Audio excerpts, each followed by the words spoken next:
Kenapa rombongan pertama engkau mengatakan wajabat 3 kali, sedangkan rombongan kedua pun seperti itu?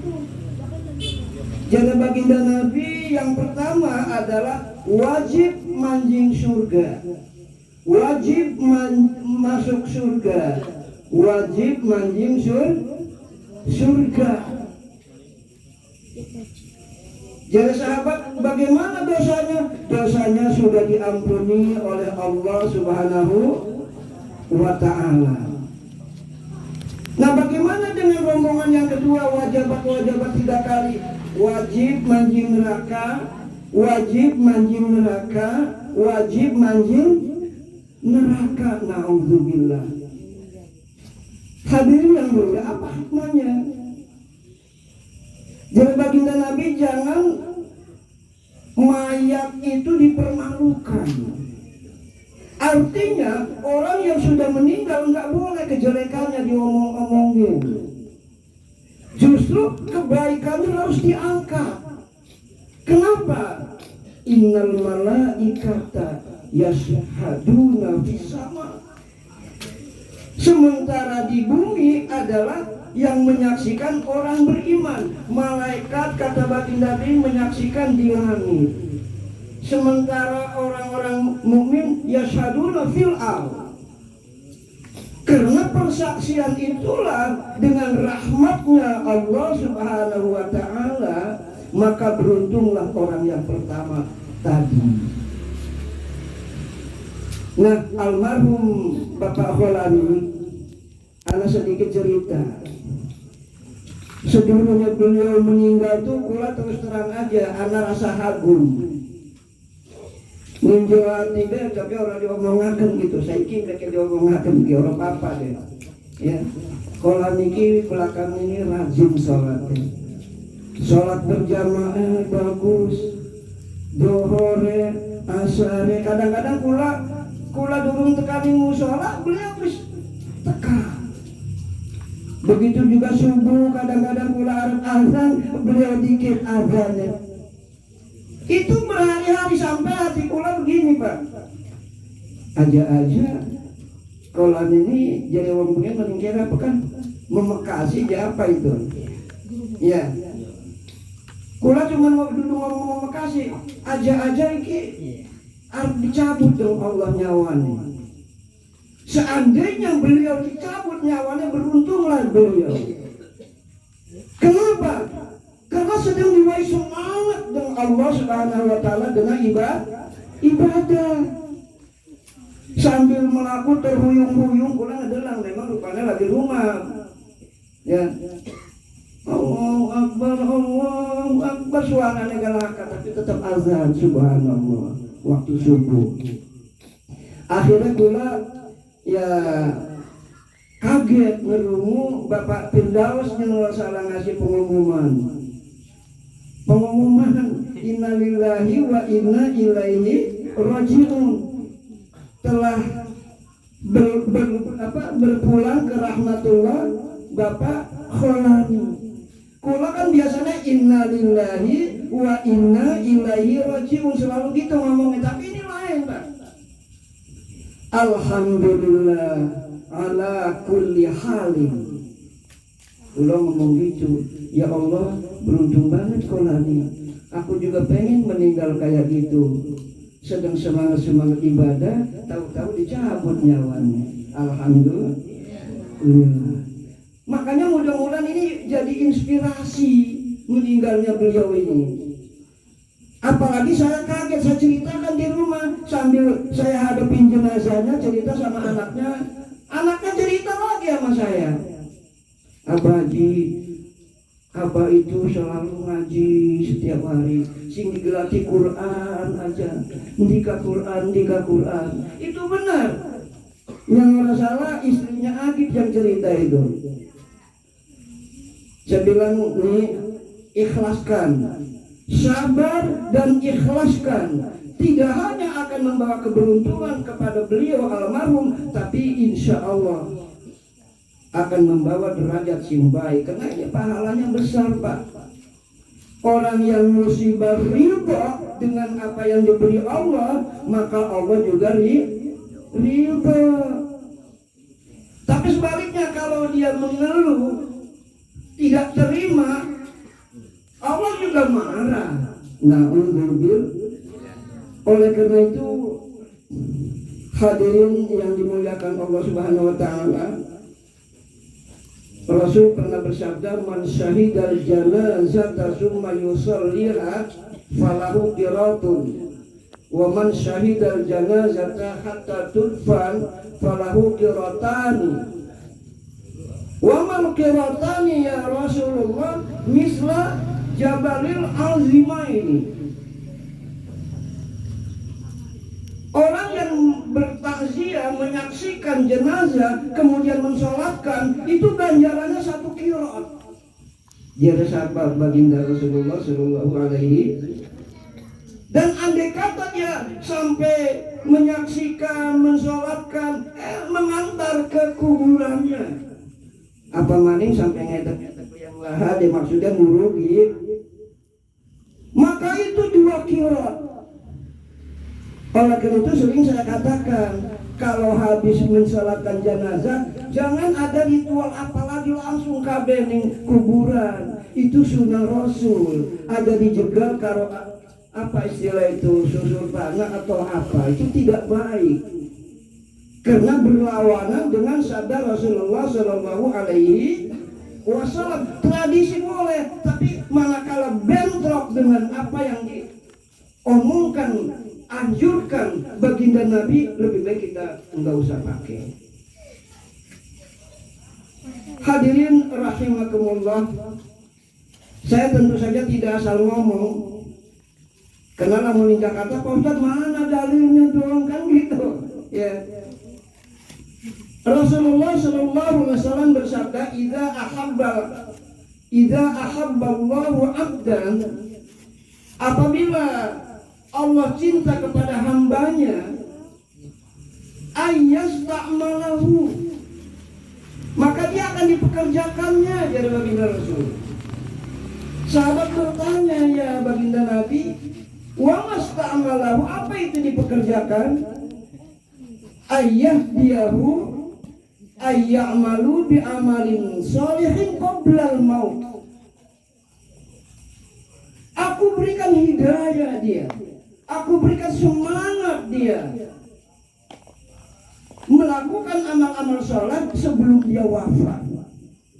Apabila Allah cinta kepada hamba, itu namanya husnul khotimah. Jadi jarang, Pak. Jadi andai kata anak wong saat-saat meninggal dia rajin ibadah, itu luar biasa. Oleh karena itu mau Ustaz Bahir benar itu, anak kalanya uang awalnya bagus, ujungnya jelek, itu arahnya suul khotimah, naudzubillah. Tapi anak kala uang awalnya jelek, ujungnya bagus, tetap bagus. Innamal a'malu bil khawatim. Sesungguhnya perbuatan apapun termasuk umur, itu tergantung ujungnya. Karena itu untuk menciptakan, membangun husnul khotimah sesungguhnya tidak mudah. Karena ada hubungannya dengan hidayah daripada Allah Subhanahu wa ta'ala. Makanya ayolah, mumpung masih ada umur, mati mah tadi itu kadang-kadang kelapa muda pun jatuh, kadang-kadang malah kelapa tua sudah nyangkut daun saja gitu. Jadi kita harus ke sana melihatnya. Kemudian hadis yang kedua, man ahsana fi ma baqiya ghufira lahu ma madha wa ma baqiya. Siapa yang di akhir-akhir hayatnya, siapa yang di ujung-ujung kehidupannya melakukan amal-amal soleh, kebaikan-kebaikan, ake zikir, ake baca Quran, ake sedekah, sholat jamaah bagus, niscaya jere baginda Nabi ghufira ma madha wa ma baqiya, Allah pasti akan mengampuni seluruh dosa yang dulu-dulu. Sing bengen-bengen kah, sing mulai katakanlah balik, ake dosanya wis dihapus dengan Allah Subhanahu wa ma baqiya lan dosa kekinian. Dosa saiki dihapus, dosa bengen dia alhamdulillah. Tetapi sebaliknya waman asaa fima baqiya ukhidha ma madha wa ma baqiya. Siapa yang di akhir-akhir hayatnya melakukan keburukan, orang insaf-insaf, sholatnya masih cemplang-cemplung aja, ya kan? Ukhidha, maka Allah akan menghukum, akan mengeksekusi, akan nyiksa lah bahasa kita gitu. Dari mulai dosa-dosa sing dapat bengen sampai dosa-dosa sing anyar, naudzubillah. Segenap hadirin kagula sangat hormati, hikmah kematian itu ada telu. Inilah mungkin bisa kita bawa pulang. Hikmah yang pertama, kematian adalah takdir. Wa kullu syai'in qaddarahu taqdira. Segala sesuatu di dunia, di alam semesta ini sudah ada ukurannya. Likulli ummatin ajal. Setiap umat, individu, bareng-bareng, masyarakat, bangsa, semua ada ajalnya. Fa idza jaa ajaluhum la yastakhiruna sa'atan wa la yastaqdimun. Begitu juga tadi, kullu nafsin dha'iqatul maut. Kematian itu sudah kepastian, keputusan Allah, tidak bisa diganggu gugat. Karena itu, andai kata Bapak Kholani dulu tua, masih ada tuan kula kok wis dijukut, ini adalah hak prerogatif Allah. Kenapa dijukut dikit? Mungkin Allah sayang. Makanya sebelumnya matinya dikasih semangat untuk beribadah. Jadi kita bersyukur. Sing harus jadi pikiran kita ini sing masih urip, bisa orang kayak gitu tuh. Jadi kalau beliau insya Allah kula yakin deh. Ya. Karena itu kita berharap mudah-mudahan bacaan Al-Quran kita, bacaan zikir, tasbih, apapun kebaikan yang kita lakukan, semoga menjadi rahmat Allah Subhanahu wa ta'ala buat almarhum Bapak Kholani. Amin ya rabbal alamin. Karena orang meninggal itu yang paling utama dibutuhkan itu tidak lain kasih sayang Allah. Lamun orang meninggal oleh rahmat, kuburan sing sempit jadi lapang, sing gelap jadi terang, sing susah jadi bahagia. Rahmat Allah lah kita pun akan masuk surga dengan rahmat Allah Subhanahu wa ta'ala. Yang kedua hadirin yang mulia, hikmah kematian yang kedua adalah nikmat. Sekali lagi kematian itu nikmat. Bagi siapa? Tentu saja bagi orang beriman. Tapi bagi orang yang fajir, yang sholat gak malas, apa mana yang tidak beriman kepada Allah Subhanahu wa ta'ala, ini petaka. Jadi bagi orang yang beriman, yang rajin ibadah, meninggal adalah nikmat besar daripada Allah Subhanahu wa ta'ala. Satu ketika Nabi Allah Ibrahim alaihissalam kedatangan malaikat maut. Jadi Nabi Ibrahim, wahai malaikat maut, ngapain silang rene? Iya, kula ini dikon Allah nyabut sampean Ibrahim. Engkau dikit. Wahai malaikat maut, ini bukan soal cabut mencabut nyawa. Mungkinkah seorang kekasih akan mencabut nyawa kekasihnya? Dia siapa? Nabi Ibrahim ning malaikat maut. Malaikat maut ya terdiam lah, orang bisa jawab. Be malaikat maut. Akhirnya Allah memberi ilham. Hanya beberapa detik saja jadi Allah katakan, wahai malaikat maut, mungkinkah seorang kekasih tidak ingin bertemu dengan kekasihnya? Jadi malaikat maut, hai Ibrahim, mungkinkah seorang kekasih tidak ingin bertemu dengan kekasihnya? Nabi Ibrahim terdiam. Akhirnya apa jadi Nabi Ibrahim?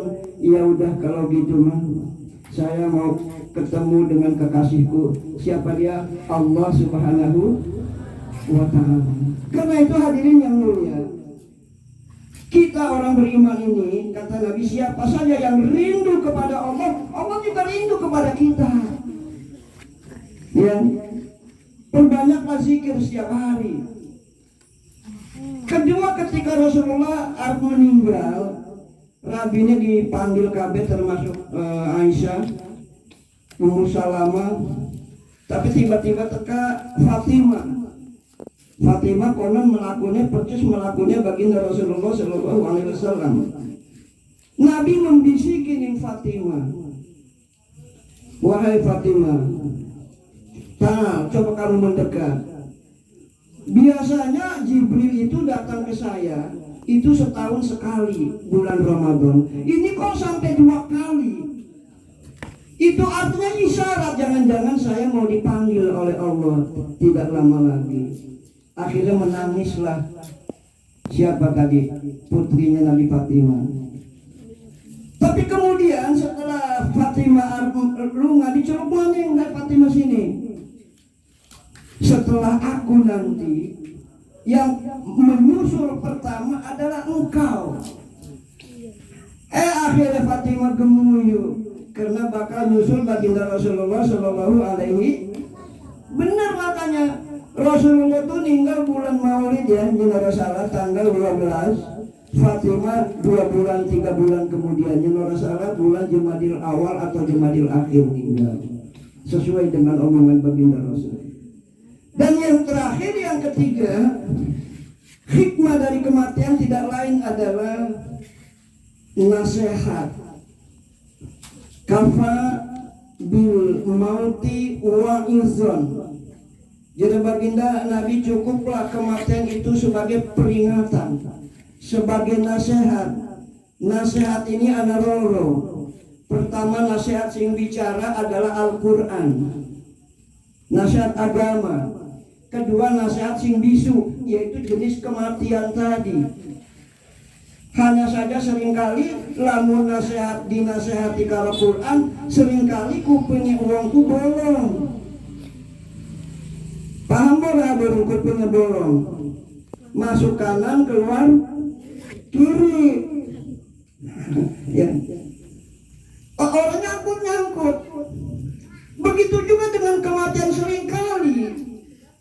Walaupun entas ngeduk luat, entas nguru ke jenazah, giliran ngerumus salat subuh azannya as-salatu khairum minan. Itu salat itu namanya. Itu namanya tidak ngaruh. Bagaimana pahala yang 2 qirat bagaikan gunung besar tadi? Mana mungkin bisa dikasihkan sama orang itu, Pak? Kenapa? Baik itu nasihat Al-Quran, nasihat dari kematian, selalu saja ada hubungannya dengan rahmat, ada hubungannya hidayah daripada Allah Subhanahu wa ta'ala. Hati kita, Pak, itu tempatnya Allah menyimpan rahmat kita. Rahmat Allah itu Allah beri itu bukan sama otak kita, apalagi sama dengkul, tapi di hati kita. Karena itulah hati kita harus bersih, supaya rahmat Allah itu mau gelem ning diri kita. Ya. Jadi hadirin kang kula sangat hormati, sepisan maning, marilah peristiwa kematian ini Mudah-mudahan benar-benar jadi pelajaran, jadi iktibar buat kita, ya, sehingga ada perubahan. Celaka 12 andai kata dengan kematian saja laka perubahan. Andai kata dengan kematian laka perubahan, Nabi bilang orang itu hatinya bagaikan batu, asadu qaswa, bahkan lebih keras dari batu. Jangan berharap dia husnul khatimah andai kata diomongkan seperti itu oleh baginda Nabi besar Muhammad sallallahu alaihi wasallam. Karena itu sebisa maning mudah-mudahan almarhum Bapak Kholani insyaallah ya diterima amal ibadah, amin. Insyaallah keimanannya insyaallah iman yang murni, iman yang tidak tercampur dengan syirik. Semoga insyaallah keluarganya sing ditinggal insyaallah makin takwa, makin taat kepada Allah Subhanahu wa taala, amin. Dan mudah-mudahan kita sing hadir wakil khusus kula tentunya insyaallah menghadap Allah kita bareng-bareng nanti dalam keadaan husnul khatimah. Assalamualaikum warahmatullahi wabarakatuh.